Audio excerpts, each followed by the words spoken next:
cara que se converteu,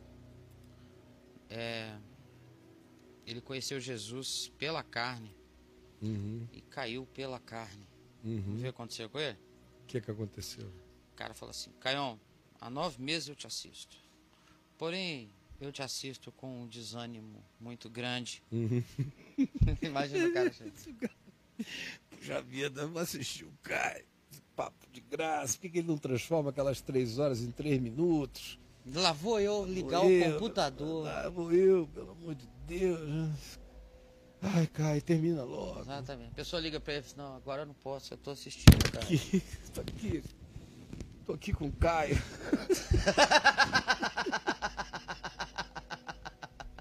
Eu tô aqui com o Caio. Parece até lua de mel sem tesão, né? Lua de mel sem tesão. Meu Deus, é muito. Natal sem carne. Sem carne, né? Isso. Namoro sem beijo, casamento sem sexo. Isso. Claudinho sem bochecha. Claudinho sem bochecha. Claudinho sem bochecha. Ele e o Caio sem graça.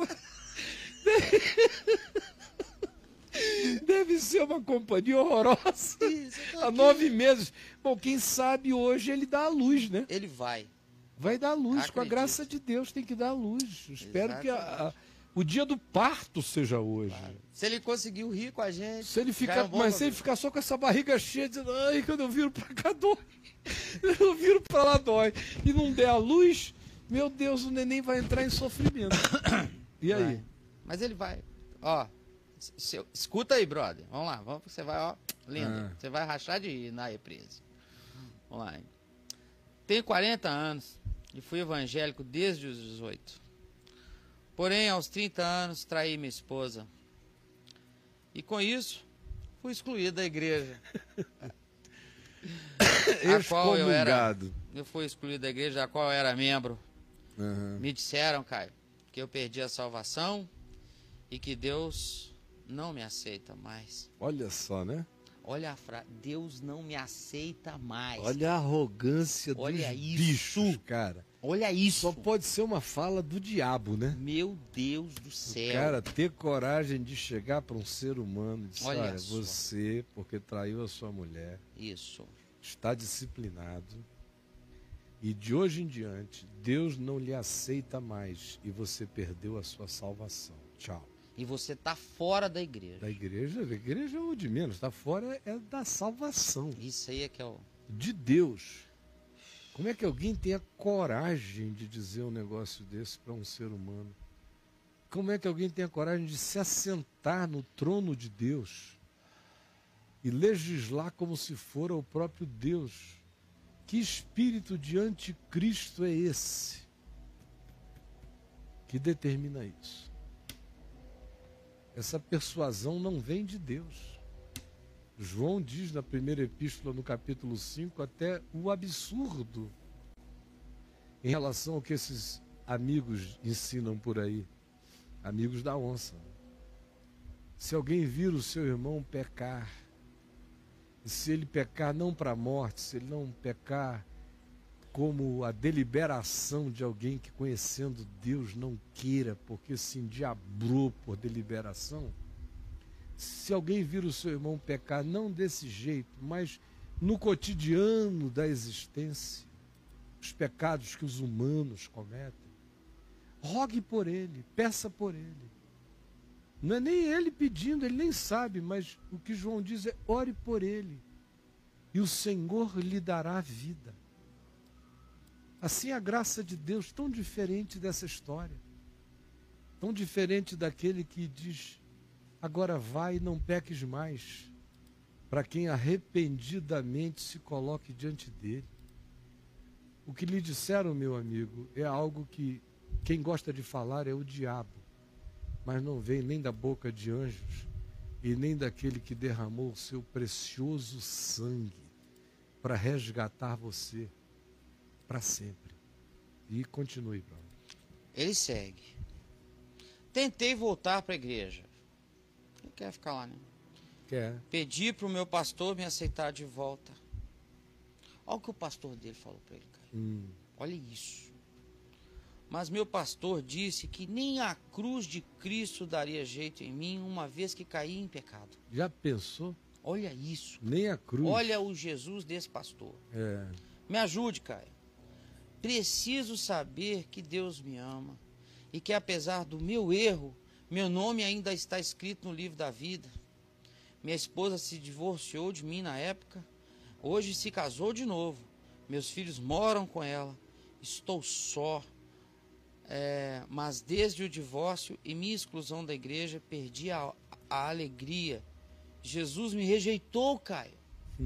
Não há mais salvação para mim. Olha só o que esse pobre, ignorante ou mal intencionado ou estúpido ou entupido fariseu, pastor, disse a ele. Deve ter vindo para ele com aquela doutrina arminiana da perda da salvação, que se baseia fundamentalmente aqui em Hebreus, no capítulo 6, no verso 4, que é o texto predileto desse pessoal para ameaçar esse povo. Caião. É impossível, pois, aqueles que uma vez foram iluminados e provaram o dom celestial e se tornaram participantes do Espírito Santo, que é o que o pastor dele diz para todo mundo que está na igreja, que eles provaram isso aqui, embora o cara não tenha provado nada e esteja vivendo na carne e nem conheça ainda o Evangelho, mas pelo fato de estar na igreja se assume que ele foi iluminado, provou o dom celestial e se tornou participante do Espírito Santo. Sim, é impossível que esses que assim tenham provado essas coisas, e a boa palavra de Deus, e os poderes do mundo vindouro, e apesar de terem provado isso, caíram. E aí cair para esse pessoal é adulterar, sobretudo, 98% de queda de crente é adultério, é sexo. Se ele roubar a Comissão de Direitos Humanos e ninguém souber e der para a igreja, foi uma bênção. Se ele fizer qualquer outra coisa, é um direito dele fazer. O Espírito Santo fala com ele diferente, é o que eles dizem. Diferente até da palavra. Mas quem sou eu para dizer que, mesmo sendo contra a palavra, ele que está falando tudo em nome de Jesus está errado? Claro. Isso assim é a doença da malucada lá, dos loucos. Caíram. Aí ele cai no caso perfeito, porque ele traiu a mulher. Sim. Caiu. A queda dos evangélicos é sempre sexo. A única. No mais, evangélico não cai. Nem quando anda de mãos dadas com o capiroto. Ele tá, se ele estiver dando dízimo, frequentando a igreja, ele está ótimo. Não cai. Bem. Pode ser bispo, apóstolo e pregador. Se ele estiver lavando dinheiro na igreja, não tem problema. Está tudo numa bênção. Agora, se ele cometeu um pecado humano, que tem a ver com a natureza pecaminosa dele, com pulsões não controladas, com tudo o que acontece que só não dá em poste de ferro, claro. Aí ele está desgraçado pro resto da vida. E se for esse tipo aqui, ele é irredimível em alguns lugares. Porque se diz, é impossível outra vez renová-los para arrependimento, visto que de novo estão crucificando para si mesmos o Filho de Deus, crucificando de novo o Filho de Deus pelos seus atos e expondo-o à ignomínia. Então o cara lê isso aqui sem saber o que é o livro de Hebreus, para quem que ele foi escrito, qual o conceito de caíram aqui no livro de Hebreus, não sabe o que veio antes nem o que veio depois, só pegou esse textinho aqui, aplicou ao caso de um cara e disse, tá danado, tá ferrado. Acabou. É a tal da sistematização. Pega um verso que gera uma insegurança em algum lugar, amontoa todos os versículos de insegurança, dizendo cuidado, vede, acautelai-vos, monta tudo e chega aqui e diz, olha, porque se cair não tem mais jeito. É a maneira deles de tocarem terror nessa moçada. Essa é a teologia sistemática? É uma das bilhões, é uma sistematização. Qualquer direção você sistematiza. Sim. É só um modelo de juntamento. Entendi. De Lego. de Lego bíblico. Vai pegando as pecinhas Aí... e formando um Lego que você queira, a sua imagem e semelhança. Então o cara pega isso aqui, quando chega aqui, conclui assim, o sujeito diz, bom, Acabou nem a cruz mim. de Cristo. Acabou para mim. Acabou para mim. Primeiro, ele não entende o que vem depois. Não lê, para todo mundo lá. Porque a terra que absorve a chuva, que frequentemente cai sobre ela e produz erva útil para aqueles por quem ela é cultivada, recebe bênção da parte de Deus. Mas se produz espinhos e abrolhos, ela é rejeitada e perto está de ser queimada. Claro, um exemplo da terra. A graça está caindo todo dia na sua cabeça. Você tem tudo para produzir fruto bom. Mas se apesar dela se derramar como chuva todo dia na sua vida, você insiste em só produzir fruto mau, aqui você está falando de um estado crônico, de uma natureza crônica, que é visitada pela graça de Deus todos os dias e insiste em fazer o mal. Sim, cara. Tem um compromisso ideológico com a maldade, se oferece a vida como um campo de espinhos deliberadamente, rejeitando a graça. Chegará um dia em que esse cara vai ser queimado. É assim que é. É simples assim. Apesar disso, olha como continua o verso 9. Quanto a vós outros, quanto a vós outros, quanto a vós outros, quanto a vós outros. Todavia, apesar disso, ó amados, estamos persuadidos das coisas que são melhores. Não essas que eu falei, isso aqui é uma advertência para ninguém brincar. Mas nós, acerca de vocês, estamos persuadidos das coisas que são melhores e pertencentes à salvação, ainda que eu esteja advertindo vocês com essas palavras. Aí, olha. É uma exortação. E que mais que não se entende? É que o conceito de caíram aqui em Hebreus não tem nada a ver aqui em Hebreus com quem tropeçou no comportamento. Não se tem, aliás, no livro de Hebreus não se tem nenhuma alusão específica a comportamento. Se tem, é uma alusão geral, universal, ao chamado à santidade. Como confiança e descanso em Deus e obediência ao Evangelho. É o que se ensina aqui, pode ler Hebreus inteiro, é o que está dito aqui. Agora, o conceito de queda específico aqui em Hebreus, aqueles para os quais o texto foi escrito, era o pessoal que tinha caído da consciência do Evangelho e estava retroagindo para o judaísmo. Estavam crucificando a Jesus a segunda vez porque estavam indo ao templo e oferecendo sacrifícios de bodes, de touros, pelos seus pecados. Estavam indo ao templo e para oferecer ação de graças a Deus, estavam matando rolinhas, passarinhos, como se o que Jesus tivesse feito não tivesse completado tudo. Caíram porque estavam voltando à obediência às leis mosaicas. Tanto aquele moralismo mosaico que não se prende apenas aos 10 mandamentos, mas se detalha no livro de Levíticos, chegando a aplicativos insuportáveis sobre a vida humana, como também voltando aos cerimonialismos, aos ritos judaicos, que eram todos cerimonialismos arquetípicos, visando o dia em que o Cordeiro de Deus viria e consumaria tudo e acabaria tudo, como diz o profeta Daniel, o costumado sacrifício cessaria para sempre. E então esses caras, depois de saberem tudo isso sobre Jesus, que Jesus era a realização disso tudo, voltaram atrás. Como a gente vê hoje todo dia aqui, está todo mundo, infelizmente, à nossa volta caído. Porque ninguém crê mais na cruz, ninguém crê mais no sangue, ninguém crê mais no arrependimento, ninguém prega mais a regeneração. A cruz é um palavrão hoje em dia. O Macedo já me disse, no passado, esse negócio de ficar falando de cruz deprime o pessoal, eles estão querendo outra coisa. Ah, é deprimente. Fica essa mensagem muito negativa, muito de velho, muito de céu, que o pessoal quer outra coisa. Me falou há 20 e tantos anos atrás, pessoalmente. Então, caíram. E voltaram, alguns voltaram ao judaísmo. Você vê a briga aí para guardar o sábado, o dia de Purim, o dia de Yom Kippur, no meio evangélico, as festas dos tabernáculos, voltaram lá para o Velho Testamento. Só pregam o Velho Testamento, manipulam o Velho Testamento. O que tem de evangélico querendo construir o terceiro templo de Jerusalém.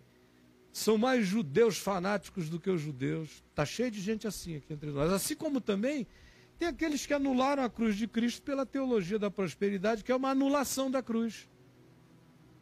Esse culto à barganha, ao dinheiro, anula aquele que diz está pago, está consumado, está quitado. Não tem débito, não tem dívida, não tem barganhas, está feito. Então, tudo que significa sacrifício, não é assim que na Universal se tratam as coisas que lá se fazem? Venha fazer o sacrifício. Estabeleceu o sacrifício, pisou na cruz. Estabeleceu barganha, pisou na cruz. Estabeleceu condição para Deus ser Deus para alguém, pisou na cruz. Estabeleceu qualquer coisa entre o homem e Deus, eu me ponho entre um homem e Deus, dizendo que ele não serve para Deus, pisei na cruz, caí. Então caíram infinitamente mais os que fizeram assim com ele. Então, meu amigo, em nome de Jesus, o que você fez não devia ter feito, você pagou um alto preço por essa estupidez, perdeu a mulher, perdeu o casamento, foi o preço humano da sua estupidez. Agora, em nome de Jesus, eu estou lhe dizendo, não aceite que diabo vestido de pastor nenhum separe você de Deus, porque a cruz de Jesus é a solução do Senhor para esse pastor doido, tanto quanto é para você, para mim, para todos nós, porque os nossos pecados estão perdoados. Filhinhos meus, não pequeis, mas se todavia alguém pecar, seja qual seja o pecado, tomou consciência, caiu em si, voltou-se para o Senhor, que é rico em perdoar, não peque, mas se acontecer, lembre-se, você tem um advogado da parte do Pai, Jesus Cristo justo, aquele que pagou o preço de todas as nossas dívidas. Ele é a propiciação, é a cobertura. Ele é a cobertura pelos nossos pecados, e não somente pelos nossos próprios, mas ainda pelos do mundo inteiro. Quero só terminar lhe dizendo uma coisa. Não deixe que a desgraça do seu casamento se transforme num karma espiritual para a sua vida. Porque um homem na sua condição, quando fez algo errado, recebe um vaticínio maligno desse do pastor e a vida inteira se arrebenta, o cara começa a se convencer do estado de imprestabilidade, de inaproveitabilidade dele. E é tudo que o diabo gosta. Em nome de Jesus, eu estou aqui para dizer a você o contrário. Creia na loucura da palavra da cruz. Creia. É louco o amor de Deus que cobre, que acolhe, que inclui. E ouça Jesus lhe dizendo, aquele que vem a mim, de modo algum eu o lançarei fora. Quando se diz que o Cordeiro de Deus tira o pecado do mundo, o tempo grego usado neste verbo significa aquele que tirou, que tira e tirará. É uma ação contínua que não cessa. Ele é seu Redentor desde antes da fundação do mundo, é seu Redentor hoje, será amanhã. Ele diz, ainda que o céu e a terra passem, mas a minha palavra não passará. Ele disse, está consumado, está feito, ninguém vai mudar isso. Em seu favor, em meu favor. Creia nisso de todo o coração, ponha-se em pé, arrume a sua vida, reorganize seus pensamentos, estabeleça a sua vida no Evangelho. Sacuda essa poeira, levante-se, olhe para Deus que o acolhe, deixe-se abraçar, abrace-se e vá viver. Você andando no Evangelho agora, vai ser feliz, em nome de Jesus. E eu espero que esse parto dê a luz a um ser humano novo. Você que a gente começou aqui brincando, dizendo que está 9 meses aí, dizendo que tem que assistir o Caio. Ai, meu Deus, isso é um desânimo. É. Em nome de Jesus, amigo, ponha-se em pé. Seus pecados estão perdoados. Amém. Se não estiverem, que os meus não estejam. Se os seus não estiverem, que os meus não estejam. Eu não estou brincando de perdão de pecados, e como eu não quero viver diante de Deus sem os meus pecados perdoados, eu não brinco disso, só estou dizendo isso diante do que serei cobrado diante de Deus, porque eu tenho convicção do que eu estou lhe dizendo. Os seus pecados estão perdoados. Amém. Agora levante a cabeça, vá em paz, organize a sua vida e caminhe no Evangelho, em nome de Jesus.